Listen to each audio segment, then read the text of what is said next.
حضرت شیخ ابراہیم قندوزی کی آمد۔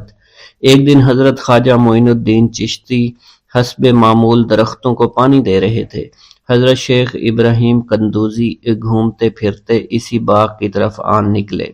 حضرت شیخ ابراہیم قندوزی اسی آبادی میں رہا کرتے تھے جہاں آپ مقیم تھے، اور وہ اللہ عز و جل کے عشق میں اس قدر ڈوبے ہوئے تھے کہ ان پر عشق حقیقی کی وجہ سے اکثر خود فراموشی کی حالت طاری رہتی تھی۔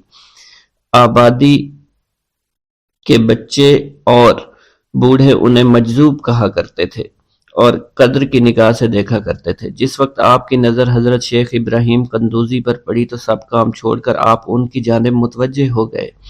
آگے بڑھ کر خوش آمدید کہا اور دست مبارک کو بوسہ دیا، پھر نہایت عزت اور احترام کے ساتھ ایک سایہ دار درخت کے نیچے بٹھایا۔ ان دنوں انگوروں کا موسم تھا، کچھ پکے ہوئے خوشے بیلوں سے اتار کر آپ کی خدمت میں پیش کیے اور خود باادب ہو کر دو زانوں بیٹھ گئے۔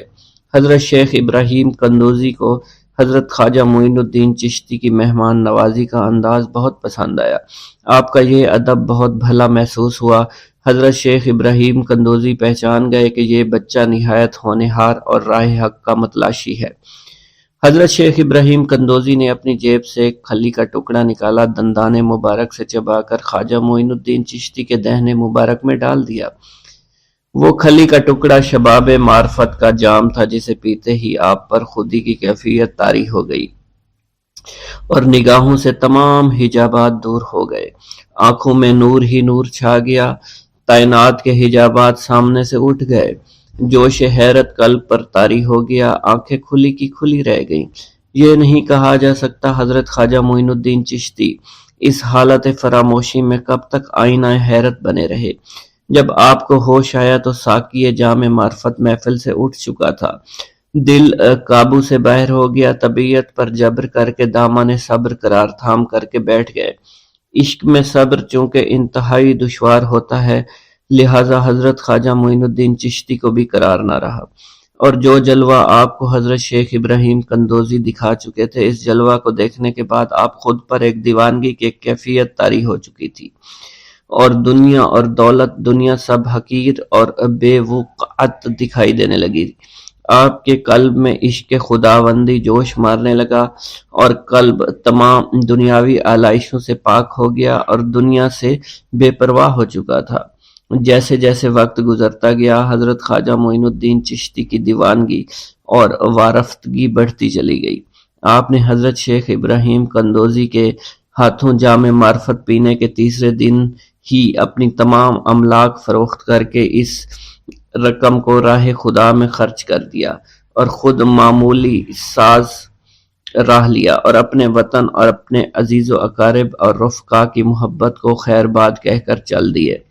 محبوب حقیقی کے سچے عاشقوں کا یہ دستور رہا ہے کہ وہ قرب یار پانے کے لیے سب سے پہلے علوم ظاہری کا زینہ طے کیا کرتے ہیں، پھر عمل کی دشوار گزار منزلوں کو طے کر کے علوم باطنی سیکھتے ہیں، تب کہیں جا کر انہیں جلوہ محبوب دکھائی دیتا ہے۔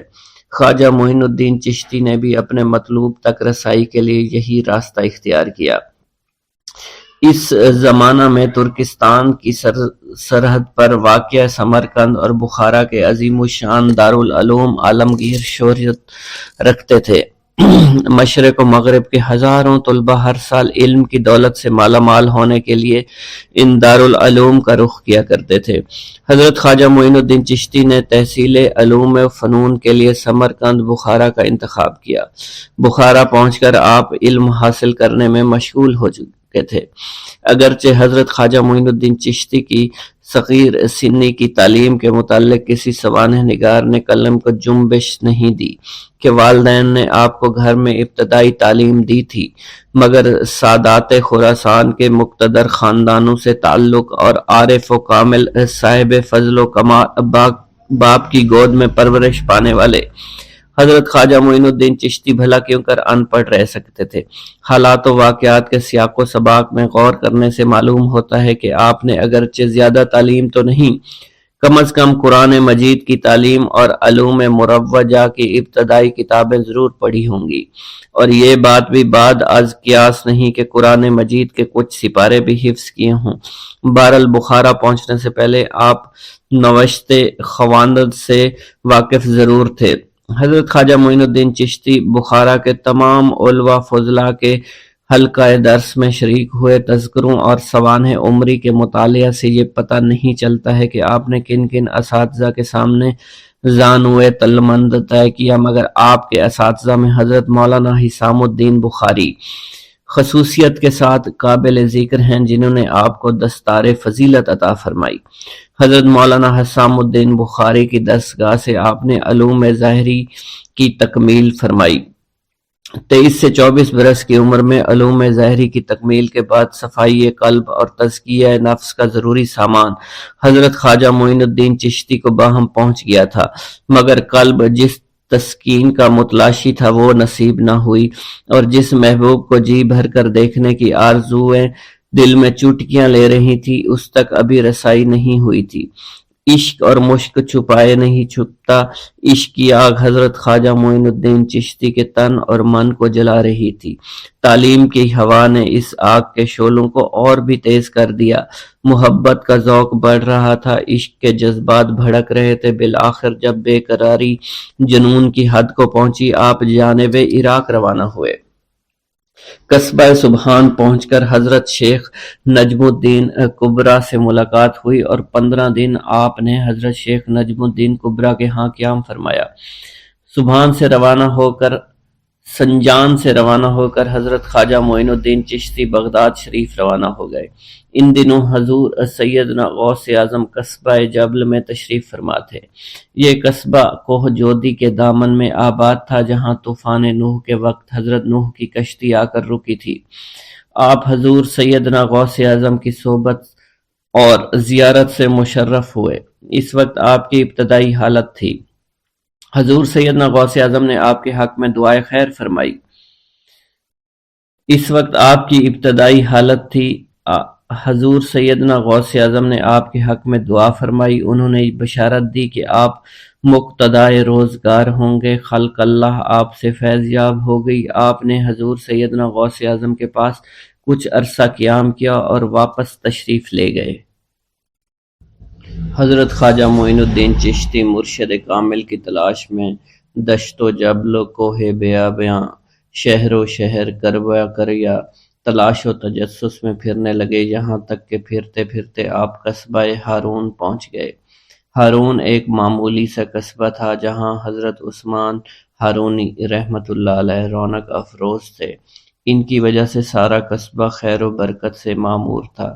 خواجہ عثمان ہارونی قطب وقت تھے، ان کی قطبیت کا مہر منور ذو فشاں عالم تھا۔ حضرت عثمان ہارونی کی بزرگی کا چرچا دور دور تک پھیلا ہوا تھا۔ لوگ دور دراز سے جوق در جوق حاضر خدمت ہو کر مراد کے پھولوں سے جھولیاں بھر بھر کر لے جاتے۔ قصبہ ہارون ان دنوں روحانی تجلیات کا مرکز تھا۔ چشمہ معرفت کا فیض عالم جاری تھا۔ حضرت خواجہ معین الدین چشتی کو اس چشمہ صافی کی موجوں میں وہی نور جھلکتا نظر آتا جس کا مشاہدہ آپ حضرت شیخ ابراہیم قندوزی کی کرامت میں کر چکے تھے۔ ادھر نگاہ ملتے ہی شیخ کامل حضرت خواجہ عثمان ہارونی نے آپ کے دل کی خواہشات کا جائزہ لے لیا۔ حضرت خواجہ معین الدین چشتی کا حرف تمنا زبان پر لانا تھا کہ پیر و مرشد حضرت خواجہ عثمان ہارونی نے شراب معرفت کا ایک جام لبریز آپ کو پلا دیا، جس کے پیتے ہی شیشہ قلب کا زنگ دور ہو گیا، حجاب عظمت سامنے دکھائی دینے لگا، مگر اس جام سے آپ کی تسلی نہ ہوئی۔ ساقی دریا دل نے دوسرا ساغر بھر کر دے دیا اور تحت الثری تک تمام پردے اٹھ گئے۔ یہ جام پینے کے بعد بھی حضرت خواجہ معین الدین چشتی کی تشنگی باقی رہی تو ساقی مے خانہ معرفت نے تیسرا جام بھی بھر کر پلایا، اور اب حمزہ 2000 عالم روشن ہو گئے۔ شیخ کامل حضرت خواجہ عثمان ہارونی کیمیائے اثر سے تاڑ گئے کہ جو ہر اس قابل ہے کہ ذرا سی توجہ خورشید جہاں تاب بن سکتا ہے۔ چنانچہ حضرت خواجہ عثمان ہارونی نے آپ کو اپنے حلقہ ارادت میں شامل فرما لیا۔ حضرت خواجہ معین الدین چشتی نے اپنے مرید ہونے کا واقعہ خود بیان کرتے ہوئے فرمایا کہ مجھے حضرت خواجہ عثمان ہارونی کی قدم بوسی کی سعادت حاصل ہوئی۔ میں نے سر نیاز خام کیا، حکم ہوا کہ 2 رکعت نماز اس طرح پڑھو، پہلی رکعت میں 1000 بار سورۃ فاتحہ، 1000 بار سورہ اخلاص پڑھو، دوسری رکعت بھی اسی طرح پڑھو۔ میں نے حکم کی تعمیل کی۔ اس کے بعد حضرت خواجہ عثمان ہارونی کھڑے ہو گئے، میرا ہاتھ اپنے ہاتھ میں لے کر حق تعالیٰ سے درخواست کی کہ معین الدین کو اپنی بارگاہ میں قبول فرما لے۔ اس کے بعد حضرت خواجہ عثمان ہارونی نے اپنے سر سے کلہ اتار کر میرے سر پر رکھی، اپنا خرقہ خاص عطا فرمایا۔ اس کے بعد انہوں نے فرمایا 1000 بار سورہ اخلاص پڑھو۔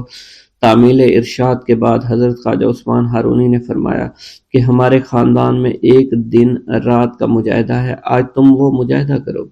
حضرت خواجہ معین الدین چشتی فرماتے ہیں میں نے ایک دن اور ایک رات کا مجاہدہ کیا۔ اگلے دن حاضر خدمت ہوا، مرشد پاک نے بیٹھنے کا اشارہ دیا اور کہا 1000 بار سورہ اخلاص پڑھو۔ پھر فرمایا آسمان کی جانب دیکھو۔ میں نے آسمان کی جانب نگاہ دوڑائی۔ خواجہ عثمان ہارونی نے فرمایا کیا نظر آ رہا ہے؟ میں نے عرض کیا عرش اعظم تک نظر آ رہا ہے۔ اس کے بعد حضرت خواجہ عثمان ہارونی نے فرمایا کہ زمین کی طرف دیکھو۔ میں نے زمین کی طرف نگاہ دوڑائی، پوچھا کیا نظر آ رہا ہے؟ میں نے عرض کیا تحت الثری تک نظر آ رہا ہے۔ خواجہ عثمان ہارونی نے ارشاد فرمایا کہ دوبارہ دیکھو۔ میں نے اوپر دیکھا، حجاب عظمت تک کوئی پردہ دکھائی نہیں دیا۔ انہوں نے کہا اپنی آنکھیں بند کر لو۔ میں نے اپنی آنکھیں بند کی، ایک لمحہ کے بعد آنکھیں کھولنے کا حکم دیا اور اپنی 2 انگلیاں کھڑی کر لی۔ حضرت خواجہ عثمان ہارونی نے فرمایا ان دونوں انگلیوں کے درمیان نظر ڈالو، بتاؤ کیا نظر آ رہا ہے؟ میں نے عرض کی ہر 2 عالم کی کیفیت نظر آ رہی ہے۔ یہ سن کر مرشد پاک حضرت خواجہ عثمان ہارونی خوش ہوئے، فرمایا معین الدین تیرا کام پورا ہو گیا ہے۔ حضرت خواجہ معین الدین چشتی فرماتے ہیں اس کے بعد مرشد پاک حضرت خواجہ عثمان ہارونی نے مجھے سونے کی ایک اینٹ عطا کرتے ہوئے فرمایا اسے فقراء اور مساکین میں تقسیم کر دو۔ میں نے تعمیل حکم کیا۔ اس کے بعد ارشاد ہوا کہ تم ابھی میرے پاس قیام کرو، اور میں نے اس حاضری کو اپنے لیے خوش قسمتی سے نعمت تصور کیا۔ خواجہ معین الدین چشتی فرماتے ہیں میں کچھ عرصہ مرشد پاک حضرت خواجہ عثمان ہارونی کی صحبت میں رہا، اور پھر آپ کے ہمراہ حج بیت اللہ کی غرض سے عازم سفر ہوا، اور پھر جب ہم خانہ کعبہ پہنچے تو آپ نے خانہ کعبہ کا غلاف ہاتھ میں پکڑ کر یوں دعا فرمائی اے اللہ معین الدین کو قبول فرما۔ خواجہ معین الدین چشتی فرماتے ہیں اسی وقت غیب سے آواز آئی ہم نے اسے قبول فرما لیا ہے۔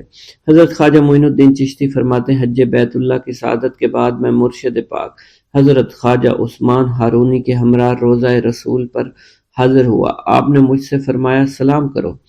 خواجہ معین الدین چشتی فرماتے ہیں میں نے روضہ رسول پر سلام کیا تو آواز آئی وعلیکم السلام یا قطب المشائخ۔ حضرت خواجہ معین الدین فرماتے ہیں روضہ رسول پر حاضری کے بعد مرشد پاک حضرت خواجہ عثمان ہارونی کے ہمراہ سفر کرتا ہوا بغداد پہنچا۔ حضرت خواجہ معین الدین چشتی جب روضہ رسول پر حاضر ہوئے تو اسی رات خواب میں حضور نبی کریم کی زیارت باسعادت نصیب ہوئی۔ حضور نبی کریم صلی اللہ علیہ وسلم نے آپ رحمۃ اللہ علیہ کو ہندوستان کی ولایت عطا فرماتے ہوئے تبلیغ اسلام کے لیے ہندوستان جانے کا حکم دیا۔ حضرت خواجہ معین الدین چشتی فرماتے ہیں کہ میں مرشد پاک حضرت خواجہ عثمان ہارونی کے ہمراہ بغداد آیا۔ بغداد میں آپ معتکف ہو گئے اور مجھ سے فرمایا تم روزانہ چاشت کو میرے پاس آنا تاکہ میں تمہیں کچھ ضروری باتیں بتاؤں۔ پھر آپ 28 روز تک معتکف رہے۔ اسی دوران مجھے فقر کی تعلیم دیتے رہے اور اسرار و سلوک سے آگاہ کیا۔ پھر آپ نے خرقہ خاص، مسلح نالین، چوبی اور عصائے مبارک عطا فرمائے۔ پھر فرمایا کہ یہ چیزیں تمہارے پیران طریقت کی یادگار ہیں، ان کو نہایت ادب کے ساتھ اپنے پاس رکھنا اور جس کو اس کا اہل سمجھو اس کے سپرد کر دینا۔ پھر آپ نے مجھے رخصت کر دیا۔ اس وقت میری عمر 22 برس تھی۔ حضرت خواجہ معین الدین چشتی کو حضرت خواجہ عثمان ہارونی سے اس قدر عشق تھا کہ سایہ کی طرح ساتھ لگے رہتے تھے۔ جہاں کہیں مرشد پاک حضرت خواجہ عثمان ہارونی جاتے تھے آپ ان کا بستر خواب توشہ اور پانی کا مشکیزہ کندھے پر ڈالے اور دیگر ضروری اشیاء سر پر رکھے ہمراہ ہوا کرتے تھے۔ جہاں مرشد پاک قدم رکھتے تھے وہاں آپ اپنی آنکھیں بچھا دیا کرتے تھے۔ کامل 20 برس خدمت و اطاعت میں گزار دیے۔ اسی دوران آپ نے مرشد پاک سے معرفت اور حقیقت کی باتیں سیکھی اور فقیری کے اسرار سربستہ سے آگاہی حاصل کی۔ خواجہ معین الدین چشتی نے مرشد پاک خواجہ عثمان ہارونی کی خدمت میں دن کو دن نہ سمجھا، رات کو رات نہ جانا۔ آپ کا مقصد صرف مرشد پاک کی خدمت تھی۔ اس خدمت و اطاعت کے سلسلے میں خواجہ عثمان ہارونی نے آپ کو وہ نعمت عطا فرمائی جس کا اندازہ دشوار ہے۔ خواجہ معین الدین چشتی فرماتے ہیں، میں 20 برس تک مرشد پاک کی صحبت میں رہا۔ اسی عرصہ میں ایک لمحہ کے لیے اپنے نفس کو آرام نہیں دیا اور نہ ہی رات کو رات جانا، دن کو دن خیال کیا۔ مرشد پاک جہاں بھی جاتے آپ کا بستر، خواب اور دیگر سامان سر پر اٹھا لیتا۔ مرشد پاک نے میری یہ حالت دیکھی تو مجھے نعمت عطا فرمائی جس کی کوئی حد نہیں۔ خواجہ معین الدین چشتی فرماتے ہیں، سیوستان میں مرشد پاک خواجہ عثمان ہارونی کے ساتھ مسافرت میں تھا۔ ایک روز ہم ایک ایسی صومعہ میں پہنچے جہاں حضرت صدر الدین احمد سیستانی رہا کرتے تھے۔ وہ یہاں عبادت میں مشغول رہتے تھے۔ میں کئی روز تک ان کی خدمت میں رہا۔ ان کی حالت ایسی تھی کوئی ان شخص ان کے پاس سے خالی ہاتھ نہیں جاتا تھا۔ فرمایا کرتے تھے، میرے حق میں دعا کرو میں ایمان کی سلامتی کے ساتھ جاؤں۔ حضرت صدر الدین جس وقت قبر کی سختی اور موت کا احوال سنتے تھر تھر کانپنے لگ جاتے تھے۔ ایک ہفتہ تک متواتر پھوٹ پھوٹ کر روتے رہے کہ دیکھنے والے بھی رونے لگ جاتے۔ جس وقت حاضر خدمت ہوا آپ رو رہے تھے، ذرا سکون ہوا تو میری طرف متوجہ ہوئے فرمایا، اے عزیز، جسے موت آنے والی ہو، جس کا حریف ملک الموت ہو، اسے سونے ہنسنے سے کیا کام؟ اگر تمہیں ان لوگوں کا حال معلوم ہو جائے جو زیر زمین سوتے ہیں اور بچھیوں سے بھری ہوئی کوٹھریوں میں محبوس ہیں تو تم اسی طرح پگھل جاؤ جس طرح نمک پانی میں پگھل جایا کرتا ہے۔ خواجہ معین الدین چشتی فرماتے ہیں، پھر حضرت صدر الدین احمد سیستانی نے مجھ سے فرمایا، میں تمہیں 30 برس بیشتر کا واقعہ سناتا ہوں۔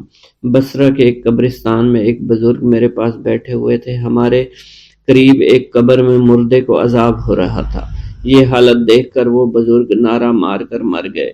میں نے اٹھنا چاہا، ان کی روح قالب سے پرواز کر چکی تھی۔ پھر تھوڑی دیر بعد ان کا جسم پانی بن کر بہہ گیا۔ خواجہ معین الدین چشتی فرماتے ہیں، میں مرشد پاک خواجہ عثمان ہارونی کے ہمراہ سفر دریائے دجلہ پر پہنچا اور دریا میں طغیانی تھی، سوچ میں گم تھا دریا کیسے پار کیا جائے گا۔ دفتن مرشد پاک نے فرمایا، معین الدین آنکھیں تو بند کرو۔ میں نے آنکھیں بند کی۔ کچھ دیر بعد فرمایا، آنکھیں کھولو۔ میں نے اپنی آنکھیں کھولی، ہم دریا کے پار تھے۔ میں نے عرض کی، یہ کیسے ممکن ہوا؟ آپ نے فرمایا، میں نے 5 مرتبہ سورہ فاتحہ پڑھی اور تمہیں لے کر دریا میں اتر گیا۔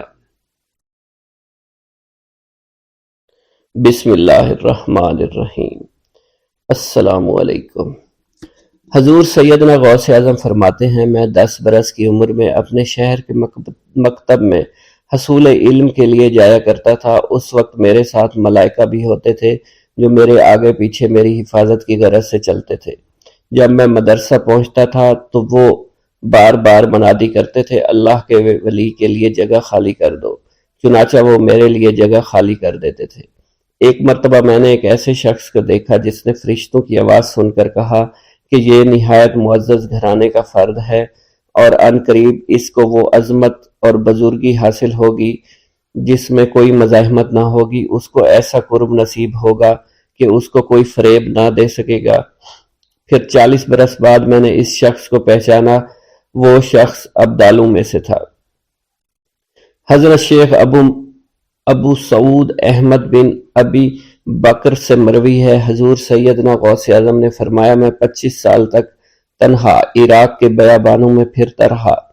میں لوگوں کو نہ جانتا تھا، لوگ مجھے نہیں جانتے تھے۔ اسی دوران میرے پاس رجال الغیب اور جنات تشریف لائے جنہیں میں طریقت اور رسول اللہ کی تعلیم دیا کرتا تھا۔ ابتدا میں جب میں عراق میں داخل ہوا تو حضرت خضر میرے ہم سفر تھے اور میں انہیں اس وقت سے پہچانتا نہیں تھا۔ ان کے ساتھ میرا معاہدہ ہوا کہ میں ان کے کسی حکم کی خلاف ورزی نہیں کروں گا۔ ایک مرتبہ انہوں نے مجھے ایک جگہ بیٹھنے کا حکم دیا، میں اسی جگہ 3 سال بیٹھا رہا۔ سال میں ایک مرتبہ حضرت خضر میرے پاس تشریف لاتے اور فرماتے یہی تیرا مقام ہے جہاں تجھے پہنچایا گیا ہے۔ اس عرصہ کے دوران تمام نفسانی خواہشات مجھ پر انسانی شکل میں وارد ہوئیں، لیکن اللہ نے مجھے ہر موقع پر استقامت عطا فرمائی اور مجھے ان خرافات سے بچائے رکھا۔ ابتدا میں میرا نفس مجاہدہ کا کوئی طریقہ اختیار کرتا تو میں اس پر قائم ہو جایا کرتا تھا اور کسی چیز کو قبول نہیں کرتا تھا۔ ایک طویل مدت تک اپنا گلا گھونٹتے ہوئے میں نے مدائن کے جنگلوں میں مجاہدات میں مشغول رہا۔ حضور سیدنا غوث اعظم فرماتے ہیں میں نے اپنے نفس کو مختلف مجاہدوں اور ریاستوں اور مشقتوں میں ڈالے رکھا۔ ایک سال تک میں گری ہوئی چیزیں اٹھا کر کھاتا رہا، اسی دوسرے سال میں صرف پانی پر گزارا کرتا رہا اور تیسرے سال میں نے کچھ نہ کھایا اور نہ پیا نہ ہی سویا۔ ایک مرتبہ شدید سردی کی وجہ سے میں ایوان کسریٰ کے کھنڈرات میں سویا تو رات بھر میں 40 مرتبہ احتلام ہوا۔ میں نے ہر مرتبہ دریائے دجلہ پر جا کر غسل فرمایا، پھر نیند کے خوف سے محل کے اوپر ایک ویران جگہ پر چڑھ گیا اور وہاں 2 سال تک قیام کیا، حتیٰ کہ سردی کے سوا کوئی شے کھانے کو میسر نہیں تھی۔ حضور سیدنا غوث اعظم فرماتے ہیں ہر سال ایک بزرگ آتے اور وہ مجھے اونی جبہ دے کر چلے جاتے۔ اسی طرح میں نے بے شمار طریقوں سے دنیا اور نفس سے چھٹکارا حاصل کرنے کی کوشش کی۔ لوگ مجھے دیوانہ سمجھتے تھے، میں برہنہ جسم جنگلوں میں چلا جاتا، کانٹوں پر لوٹا شور مچایا کرتا، میرے تمام بدن سے خون جاری ہو جایا کرتا۔ لوگ مجھے اٹھا کر شفا خانے لے جایا کرتے جہاں میری حالت مزید بگڑ جایا کرتی۔ ایک وقت ایسا آیا جب مجھ میں اور مردہ میں کوئی فرق نہ تھا۔ لوگ کفن لے آئے اور غسال کو بلوایا کہ وہ مجھے غسل دے۔ ابھی انہوں نے مجھے غسل دینے کے لیے ایک تختہ پر لٹایا، میری حالت درست ہو گئی، میں اٹھ کھڑا ہوا۔ طریقت کی ان پرخطر راہوں میں نہ تو میں کبھی خوف زدہ ہوا، نہ کبھی میرا نفس مجھ پر غالب پا سکا اور نہ ہی دنیا کی آسائش مجھے حیران کر سکی۔ حضور سید غوث اعظم فرماتے ہیں شیطان نے میرے گرد بے شمار جال بچھائے۔ جب میں نے ان سے کہا یہ کیا ہے، اس نے کہا یہ دنیاوی آلائشیں ہیں اور میں ان جالوں میں سے تم لوگوں کا شکار کیا کرتا ہوں۔ میں نے 1 سال تک شیطان کا مقابلہ کیا، اس کے بچھائے ہوئے تمام جالوں کو ختم کیا۔ اس کے بعد میرے سینے کو کھول دیا گیا اور مجھ پر بے شمار خلائق ظاہر ہوئے۔ حضور سیدنا غوث اعظم فرماتے ہیں میں نے دریافت کیا کہ یہ اللہ کیسے ہے؟ جواب ملا یہ خلق کے اسباب ہیں جو تم سے ملے ہوئے ہیں۔ میں سال بھر ان کی جانب متوجہ رہا یہاں تک کہ وہ مجھ سے جدا ہو گئے۔ جب مجھ پر باطن ظاہر ہوا تو میں اپنے قلب کو بہت سے علائق سے ملوث پایا۔ میں نے دریافت کیا یہ علائق کیا ہیں؟ جواب ملا یہ تمہارے ارادے، تمہارے اختیارات ہیں۔ چنانچہ 1 سال تک ان کی جانب متوجہ رہا یہاں تک کہ وہ سب علائق مجھ سے دور ہو گئے اور میرا قلب ان غلاظتوں سے نجات پا گیا۔ حضور سیدنا غوث اعظم فرماتے ہیں پھر میں نے توکل کے دروازے پر آیا، میرا مقصد پورا ہو، لیکن جب میں توکل کے دروازے پر پہنچا بے شمار لوگ وہاں موجود تھے۔ میں ہجوم کو چیرتا بڑھا اور شکر کے دروازے پر پہنچ گیا، یہاں بھی لوگوں کا جمع غفیر موجود تھا، اسے بھی چیرتا آگے بڑھا اور مشاہدہ کے دروازے پر پہنچ گیا، یہاں پر موجود ہجوم کو بھی چیرتا ہوا اندر داخل ہوا، حتیٰ کہ سب سے آخر میں مجھے فقر کے دروازے پر لا دیا گیا۔ فقر کا دروازہ خالی تھا۔ جب میں اس دروازے میں داخل ہوا تو دیکھا جن جن چیزوں کو میں نے ترک کیا تھا وہ سب یہاں موجود تھی۔ یہاں مجھے ایک بہت بڑے روحانی خزانے کی فتوحات سے نوازا گیا، میرے لیے تمام دنیا کے خزانے کھول دیے گئے، مجھے روحانی عزت، دائمی غنا اور خالص آزادی عطا فرمائی گئی۔ میری تمام چیزیں جو میری ہستی اور میری صفات سب معدوم ہو گئی تھی، وہ میری ہستی کی جگہ کسی اور نے لے لی تھی۔ حضرت شیخ ابو سعید مخزومی نے حضور سیدنا غوث اعظم کو خرقہ خلافت سے نوازا اور فرمایا اے عبد القادر، یہ وہ خرقہ ہے جو حضور نبی کریم صلی اللہ علیہ وسلم نے سیدنا علی المرتضیٰ کو عطا فرمایا۔ سیدنا علی المرتضیٰ نے یہ خرقہ خواجہ حسن بصری کو عطا فرمایا، جس سے ہوتا ہوا یہ مجھ تک پہنچا، اور یہ تمہاری امانت تھی جو میں نے تم تک پہنچا دی۔ حضور سیدنا غوث اعظم نے جب خرقہ مبارک کو زیب تن کیا تو آپ پر بے شمار انوار و تجلیات کی بارش ہونا شروع ہو گئی۔ ایک گاؤں کے بارے میں کہا جاتا تھا کہ جہاں قدرت کی بے پناہ نعمتیں تھیں، اللہ پاک نے وہاں کے لوگوں کو مالا مال کیا ہوا تھا۔ ایسی نعمتیں کہ جن نعمتوں کو دیکھ کر انسان اکثر مغرور ہو جایا کرتے ہیں، مگر وہاں پر کچھ مسلمان تھے، اور سب سے بڑی اور بری بات یہ تھی کہ وہاں کے تمام لوگ کافر تھے۔ وہ کفار اپنی دولت پر بہت فخر کیا کرتے تھے، کیونکہ ان میں ہر ایک انسان بہت دولت مند تھا، ہر ایک کے پاس بے بہا پیسے تھے، کسی کو پیسوں کی کمی نہیں تھی۔ وہاں کے سردار کی ایک اکلوتی بیٹی تھی جس کو سردار بے پناہ پیار کرتا تھا۔ اس سردار کی بیٹی بے پناہ مغرور، ظالم، گھمنڈی تھی۔ وہاں پر غریب لوگ صرف مسلمان ہی تھے، تمام کافر ایک دوسرے کی مدد کیا کرتے تھے، لیکن مسلمانوں کی مدد کرنے والا وہاں پر کوئی نہ تھا۔ وہاں پر انہیں کوئی دیکھنے والا نہ تھا۔ سردار کی بیٹی کو کالے جادو میں خوب مہارت حاصل تھی، اور وہ جادو کی وجہ سے وہاں پر رہنے والے غریبوں پر بہت ظلم کیا کرتی تھی۔ تمام مسلمان اس سے بے حد پریشان تھے، اور وہ لوگوں کو غلام بناتی اور مزدور بناتی تھی۔ اگر ان میں کوئی اس کی بات نہ مانتا تو اس کو قیدی بنا کر اپنے اشاروں پر نچایا کرتی تھی۔ اس بستی میں چونکہ اکا دکا مسلمان تھے جن کا کوئی پرسان حال نہیں تھا، کوئی بھی ان کو بچانے والا نہیں تھا۔ جب وہ سردار کی بیٹی کے ظلم حد سے بڑھ گئے تو مسلمانوں میں سے ایک بوڑھے شخص نے اللہ کے حضور گڑ گڑا کر دعائیں کی، اے اللہ، ہمارے چند نسلیں جو یہاں پر بچی ہوئی ہیں، ان نسلوں کو تو بچا لے۔ یہ سردار کی بیٹی جس نے ہمارا جینا دشوار کر رکھا ہے، یہاں کوئی بھی انسان ہمارا حال نہیں پوچھتا، اور نہ ہی ہمارے پاس مال و دولت ہے، اور نہ ہی ہمارے پاس جسمانی طاقت بچی ہے۔ یا اللہ، ہمارے لیے کوئی ایسا بندہ بھیج جو نہ صرف طاقتور ہو بلکہ اس جادوگرنی یعنی سردار کی بیٹی کو بھی ہرا سکے۔ اللہ رب العزت نے اس بوڑھے کی دعا کو قبول فرمایا، اور یوں اس جگہ پر ایک اللہ والے کو بھیج دیا۔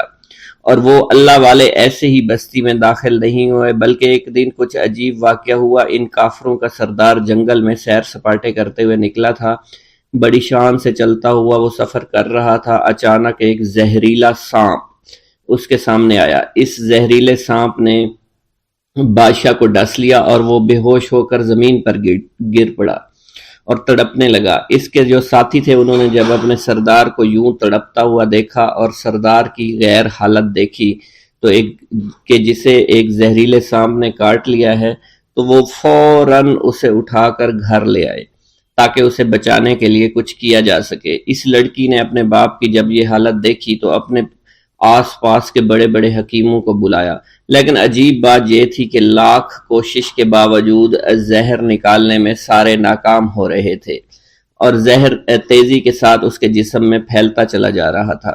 لیکن اسی وقت وہاں ایک درویش کی آمد ہوئی، ایک اللہ والے آئے، ان اللہ پاک نے اس مقصد کے تحت وہاں بھیجا تھا۔ اس اللہ کے ولی نے سردار کے گھر پر پہنچ کر دروازے کو کھٹکھٹایا۔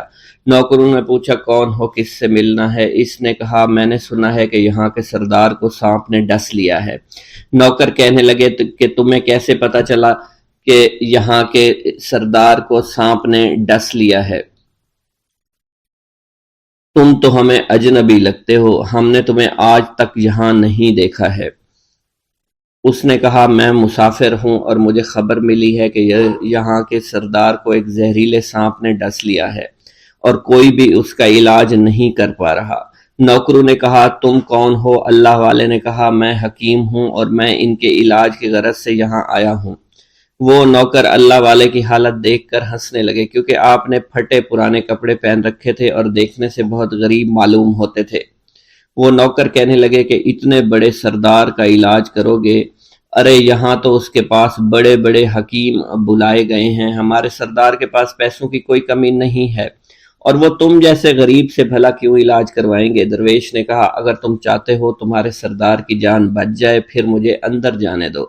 غلام کہنے لگا ٹھیک ہے، ہم اندر جا کر اجازت لے کر آتے ہیں۔ نوکر اندر گئے، سردار کی بیٹی سے کہا ایک غریب آیا ہے، کپڑوں سے فقیر معلوم ہوتا ہے، لیکن کہتا ہے میں سردار کا علاج کر سکتا ہوں، اور میں سردار کا علاج کروں گا۔ جو زہر تیزی کے ساتھ جسم میں پھیل رہا ہے میں اس کو باہر نکال پھینک کروں گا۔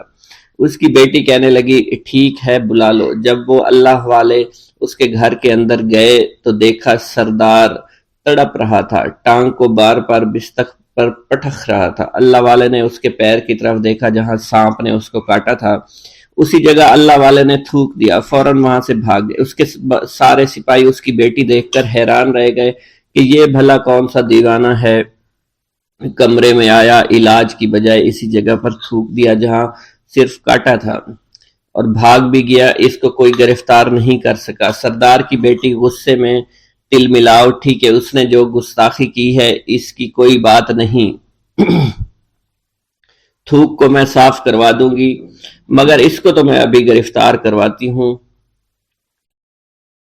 اور اس نے اپنے سردار کے ایک نوکر سے کہا کہ اس تھوک کو صاف کرو۔ اس نوکر نے تھوک کو صاف کرنے کی بجائے اس کو اچھی طرح سے ٹانگ پر مل دیا۔ لڑکی نے کہا کیا کر رہے ہو؟ اس فقیر نے میرے باپ کی ٹانگ پر تھوک دیا، اب اس تھوک کو تم مل رہے ہو؟ حکیم نے اپنے ہاتھ کے اشارے سے سردار کے بیٹے کو روک دیا۔ جیسے اس تھوک کو سردار کی ٹانگ پر ملا گیا، فوراً سارا زہر ختم ہو گیا۔ جو ٹانگ کٹنے کے قابل تھی وہ ٹانگ بالکل ٹھیک ہو چکی تھی، جو نیلی پڑ چکی تھی اب اصلی حالت میں آہستہ آہستہ واپس آ رہی تھی۔ اور جب وہ قبیلے کا سردار بالکل ٹھیک ہو گیا، ہوش میں آ گیا تو حیران رہ گیا۔